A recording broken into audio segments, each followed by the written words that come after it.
जिनको कहते हैं कत्यूर, कत्यूर से बन के निकल आए, तो कत्यूरों की आराध्या देवी हुई नंदा। तो नंदा और कत्यूर का आपस में बहुत बड़ा संबंध है जी। जो होते हैं लोक गायक किसी विधा को अपनी गायकी शैली के द्वारा लोगों तक पहुंचाते हैं। तो नंदा भी जो यहाँ की आराध्या देवी है कुमाऊं और गढ़वाल की, पूरे उत्तराखंड की, तो उनकी पूजा की जो परंपरा है, उस पूजा परंपरा को जन समुदाय के बीच में ले जाने तक का काम यहाँ के लोक गायकों ने किया है, जिसमें कि जागर शैली के जो गायक, जगरिये जिनको कहते हैं, जागर वाले हो गए, ढोली लोग हो गए, जो मनोरंजन के लिए भी इन गीतों को गाया करते थे और पूजा पद्धति के लिए भी इन गीतों को गाया करते थे। उसमें आपके दरबारी लोग जो होते थे, जो दरबारी कवि जिनको कहते थे, चारण और भाट होते थे, तो वो लोग भी इन नंदा की गायकी को लोगों तक पहुंचाया करते थे। और नंदा की जो जागरें होती हैं, नंदा की कथाएं चलती हैं, यहाँ की विवाह में, विदाई और महिमा के गीतों में भी।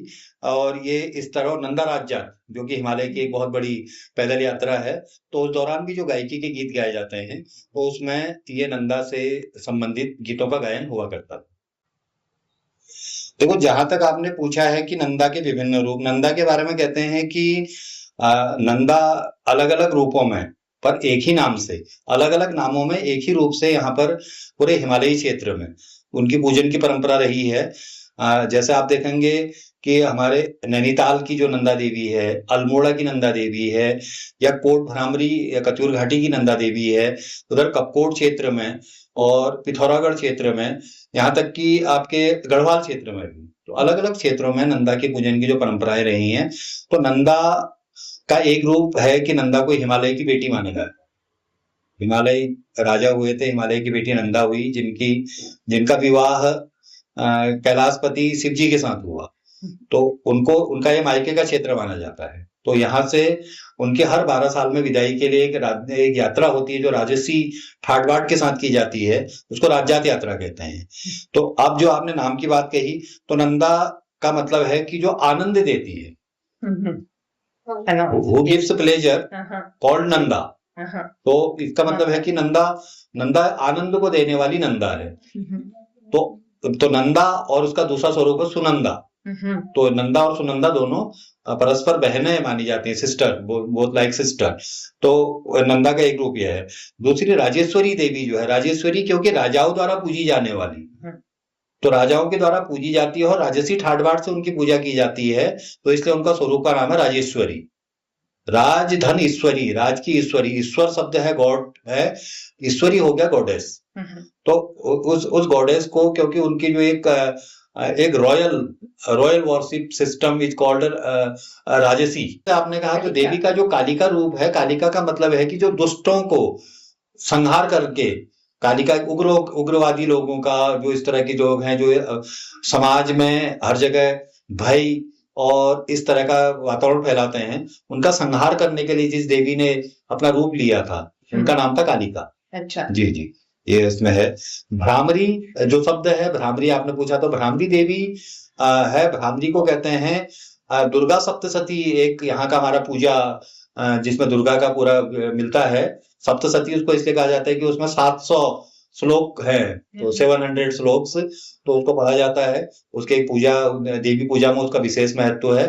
तो उस दुर्गा सप्तशती के 11वें अध्याय में दुर्गा, ये कोट भ्रामरी स्वरूप देवी का, भ्रामरी कहते हैं आपका जो आपकी लाइक हनी बी, तो देन तो उसमें से आपका ये, तो जो उसकी षटपदी रूप की, जिसके 6 पैर होते थे, 6, तो 6 पैरों वाली देवी, तो उसको षटपदी कहा गया है उसमें। तो दुर्गा सप्तशती के 11वें अध्याय में इस बात का उल्लेख है कि जब जब यहाँ पर धरती के ऊपर इस तरह के दुष्ट होंगे, तो मैं भ्रामरी का रूप लेके अवतरित होंगी। तो अब उन्होंने यहाँ पर अरुणासुर नाम का दैत्य का संहार किया था, इसी स्थल पर जहां कत्यूर में बैठे हुए हैं और जहां पर कोट भ्रामरी का मंदिर बना हुआ है। तो दुर्गा का षटपदी रूप है भ्रामर, तो इसलिए उनको कहता है भ्रामरी देवी। तो उन्होंने बताते हैं कि जब अरुणासुर का वध किया था तो उन्होंने भौरे के रूप में, भ्रमर के रूप में यत्र तत्र विचरण करते हुए उस राक्षस को अपने डंकों से मार मार के उसका संहार कर दिया था। और राक्षस का अंत होने से जो देवताओं का साम्राज्य था उनको बड़ी शांति का अनुभव हुआ। तो तब से देवी का ये भ्रमर स्वरूप यहाँ पर पूजा किया जाता है कत्यूर घाटी क्षेत्र में। और शाकंभरी, शाकंभरी, शाकंभरी जो शब्द है, शाकंभरी का मतलब होता है विच रिलेटेड टू वेजिटेबल्स। तो शाकंभरी का मतलब है कि जब जब ऐसा है कि अकाल पड़ गया, do you know akal, famine, drought, scarcity of things is called akal. तो उसमें क्या हुआ कि जब जब भी इस तरह की चीजें आई है, लोगों के ऊपर आपदाएं आई, तो लोगों ने अपने उस भगवान को याद किया। तो देवी ने अपना शाकंभरी रूप, क्योंकि सबसे पहले होता है कि वो आदमी को खाने के लिए कुछ चाहिए होता है, तो खाने के लिए क्या होगा कि साग भाजी सबसे पहले चाहिएगी। शाकंभरी का मतलब है कि तो देवी ने ऐसा वातावरण बना दिया कि लोगों ने उनकी पूजा करी, तो उसके बाद लोगों के घर में चीजें पैदा होने लग गई, फल पैदा हुए, फूल पैदा हुए और खेतों में अनाज पैदा होने लग गया। तो देवी के उस स्वरूप को शाकंभरी कहते हैं। देवी का मायके का क्षेत्र मानते हैं कि देवी का अपना पेरेंट्स के रहने की जगह है। पूरा उत्तराखंड का हमारा क्षेत्र है, जैसे आपका कुरुड़ है, बधान है, और यहाँ तक कि जहाँ हम लोग अभी कत्यूर घाटी में हैं, तो ये जो देवनाई क्षेत्र है जहाँ के लोग ये नंदा की जागर शैली में नैनोल गाते हैं, तो वो लोग इनके नंदा के मायके वाले लोगों में से माने जाते हैं। तो इसीलिए उनका अलग अलग संबंध है। जैसे कैलाश है, हिमालय पर्वत नंदा की ससुराल का क्षेत्र है। तो यहाँ पर देवी को जो पूजा जाता है वो ऐसा पूजा जाता है कि जैसे वो हमारे घर की माता हो, हमारे घर की बहन हो, हमारे घर की बेटी हो। उनकी विदाई भी उसी तरह से की जाती है। जब उनकी विदाई होती है, जो राज्यात की यात्रा होती है, तो जैसे बेटी को ससुराल के लिए विदा किया जाता है, उसी तरह से उनको यहाँ से विदा किया जाता है कैलाश पर्वत के लिए। कैलाश पर्वत को देवी का ससुराल माना जाता है। और जो उत्तराखंड है, उत्तराखंड का, हिमालय का उत्तराखंड का क्षेत्र है, इसको देवी का मायका वाला क्षेत्र है। तो यहाँ के लोग उनको उसी रूप में पूजते हैं, जैसे कि उनके ये सिर्फ ये संस्कृति आपको पूरे विश्व के अंदर में, भारतवर्ष के अंदर में और भारतवर्ष में भी उत्तराखंड में देखने के लिए मिलेगी कि जहां पर देवी के साथ लोगों के मानवीय संबंध है, कि मतलब उनको जैसे पारिवारिक संबंध होते हैं, तो उस तरह से वो लोग वहां पर देवी का पूजन भी करते हैं और देवी के साथ उनके पारिवारिक संबंध बने रहते हैं। तो जब विदाई करते हैं तो जो जरूरी चीजें जो बेटी की विदाई के लिए दी जाती हैं, वही सब चीजें देवी के साथ भी दी जाती हैं। तो आप देखेंगे राज्यात यात्रा में एक बहुत विशेष चीज होती है जिसको कहते हैं चौसिंगिया मेला, मतलब तो आपने उसको देखा होगा। तो चौसिंगिया मेला, तो चौसिंगिया मेला जो होता है वो एक हिसाब से देवी के लिए सामान ले जाने वाला एक वाहन की तरह उसको इस्तेमाल किया जाता है।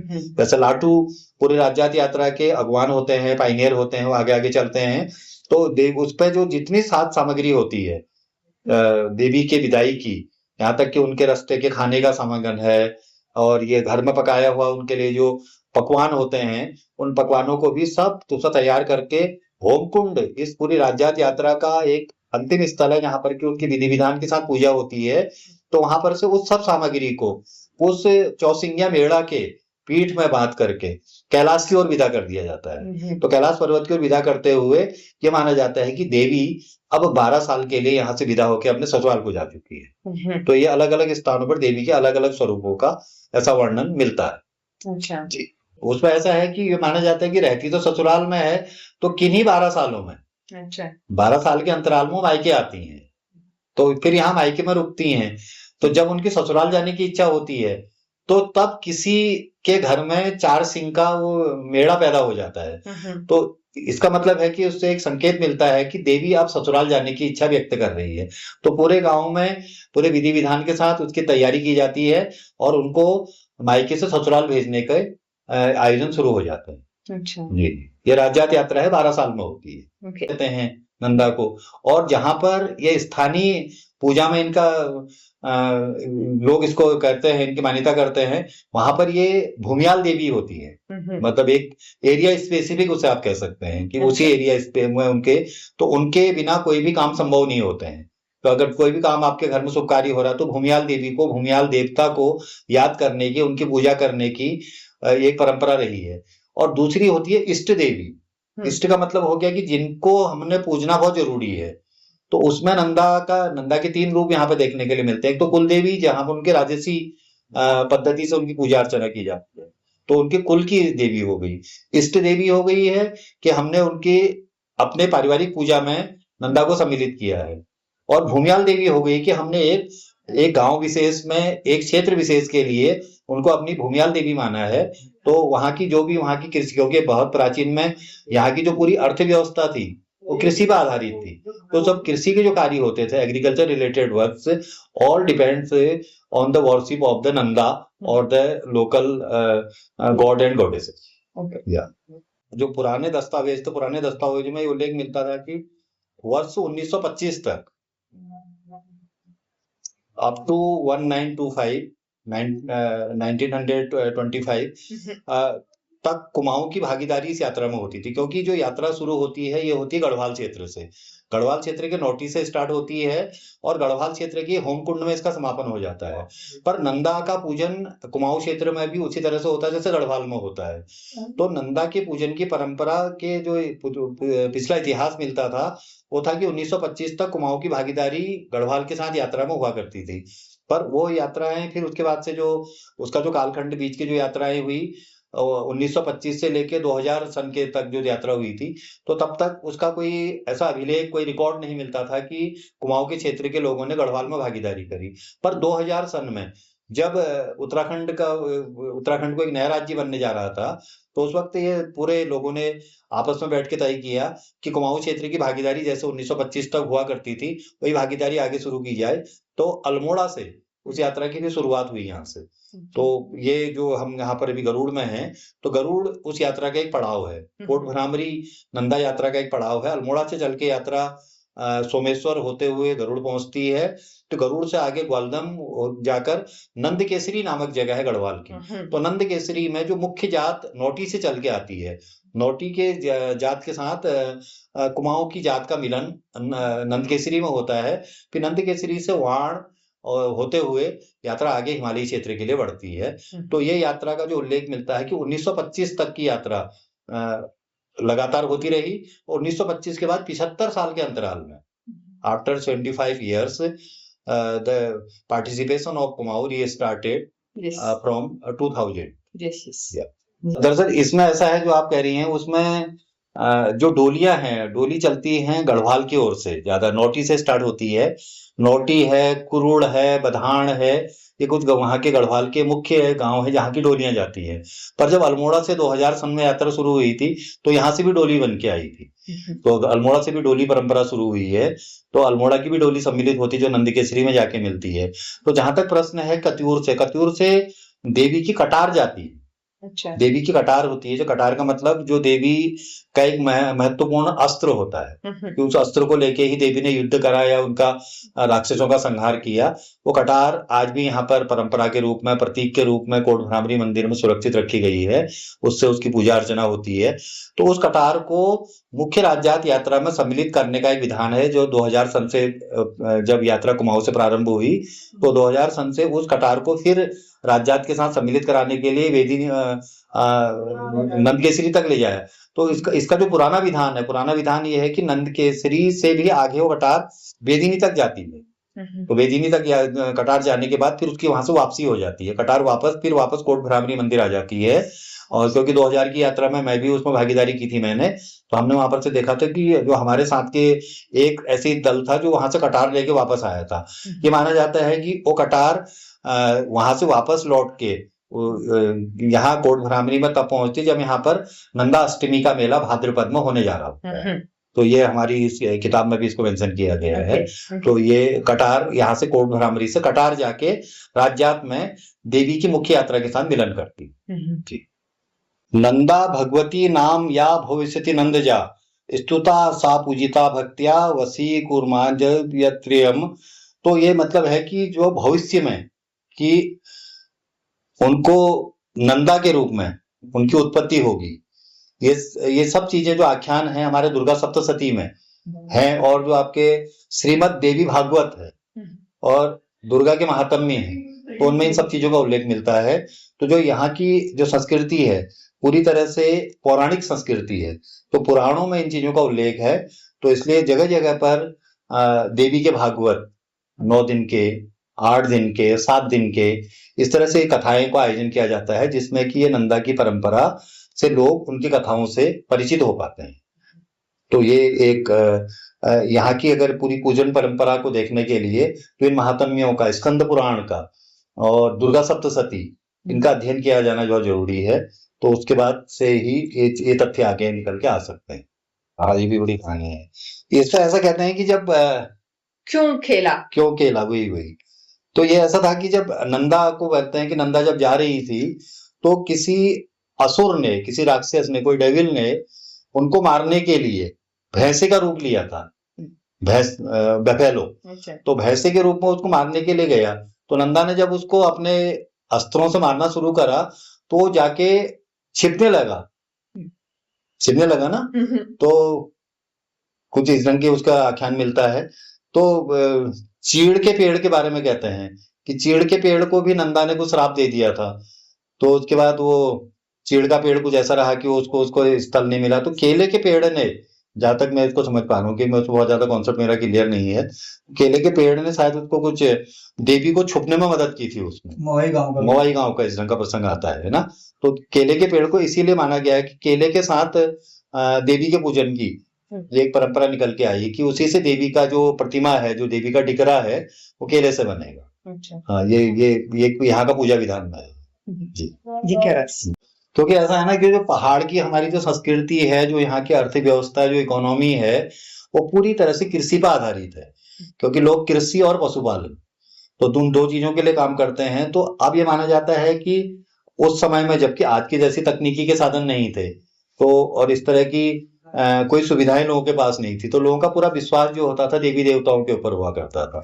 तो इसीलिए जब भी कोई क्योंकि सभी कार्य जो होते थे खेती से जुड़े हुए होते थे, तो खेती के कार्यों को सबसे पहले देवी को या देवता को समर्पित किया जाता था।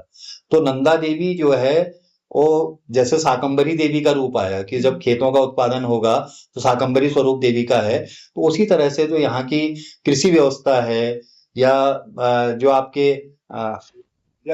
है, उन सब चीजों को करने के लिए तो नंदा देवी को ये माना गया है कि नंदा देवी चरवाहों की देवता भी है। लोगों के अगर पशु जंगल में चरने के लिए गए हुए हैं तो लोग पशुओं को भेजते थे तो देवी का नाम लेके कि भाई देवी मेरे पशुओं की रक्षा करना और देवी मेरी खेती की रक्षा करना। तो ये इनका जुड़ाव है पूरी तरह से, खेती, पशुपालन। और जो चरवाहे लोग जंगल में रहते हैं तो उनका ये भी मानना है कि देवी का वाहन होता है शेर, क्योंकि देवी को माना गया कि शेर में बैठ के वो अपने चलती हैं।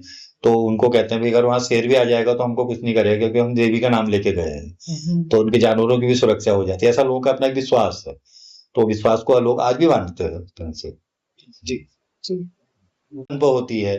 तो ये जो एक वार्षिक जात होती है, तो वार्षिक जात कुरुड़, गढ़वाल क्षेत्र में कुरुड़ एक जगह पड़ती है। कुरुड़ से स्टार्ट होकर वो जात वेदिनी तक जाती है। जो बड़ी जात नोटी से स्टार्ट होकर उसका होमकुंड में समापन होता है। होमकुंड से वापस लौट के फिर वापस वो नोटी पहुंचते हैं। पर जो छोटी जात होती है कुरुड़ से शुरू होती है, तो कुरुड़ की जात भी उसी यात्रा मार्ग से होते हुए वेदिनी बुग्याल तक पहुंचती है। और उसमें सम्मिलित होने के लिए आपके बागेश्वर जनपद के, बागेश्वर डिस्ट्रिक्ट के कपकोट क्षेत्र में, कपकोट के अलग अलग गांवों से भी डोलियां वार्षिक जात में सम्मिलित होने के लिए जाती है। उनका यहाँ पर हम देखेंगे तो जो कपकोट के गांव हैं, उन कपकोट के गांवों से प्रतिवर्ष छोटी जात में वहां पर लोगों का मिलन होता है। और तो ये नंदा उद्यम स्थल से है, तो ये नंदा, भिलंग और ये तो सब गढ़वाल क्षेत्र के भी निकल के आते हैं। हेलंग, पटियालधार ये तो बड़ी जात के हैं। पर ये जो कपकोट क्षेत्र है, तो कपकोट क्षेत्र के विभिन्न गांवों से डोली वार्षिक जात में सम्मिलित होने के लिए वेदिनी पहुंचती है। तो उनका मिलन वेदिनी में होता है।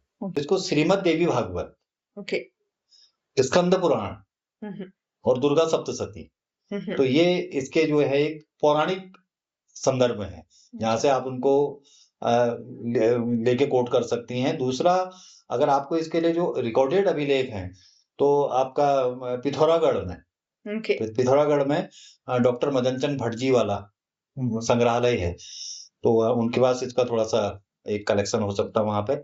और गवर्नमेंट का जो सेटअप है, अल्मोड़ा में जो आपने उसका राजकीय संग्रहालय में, हाँ। तो वहां से भी आपको कुछ रेफरेंसेज उस समय मिल जाएंगे।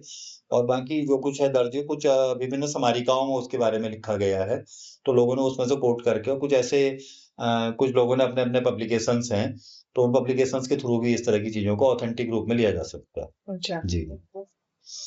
देखिए कि उत्तराखंड की देवी है, तो जगह जगह जहां जहां पर भी लोग बसे हुए हैं, तो वहां पर लोगों का, मैंने आपसे शुरू में कहा था कि देवी के जो रूप हैं, देवी कहीं पर राजवंशी की देवी है, तो वो तो राजेश्वरी रूप हो गया। जब वो भूमि एक एरिया स्पेसिफिक हो जाती है तो भूमियाल देवी हो जाती हैं। अच्छा। घरों में पूजी जाती तो इष्ट देवी हो जाती हैं। तो उनका जो है कि जो मुख्य स्थल जो है, जैसे नौटी से निकल के आए, उधर कुरुड़ और बधान क्षेत्र से निकल के आए, इधर अल्मोड़ा है, नंदा देवी नैनीताल है, गरुड़ है, उधर कपकोट बागेश्वर का क्षेत्र हो गया, इधर आपका गंगोली हाट में देवी का काली का रूप है, उधर बाराही देवी है चंपावत में, तो देवी का हर स्थल में है, तो पूरा ही उत्तराखंड जो है यहाँ का मुख्य रूप ही है देवी का। अच्छा जी।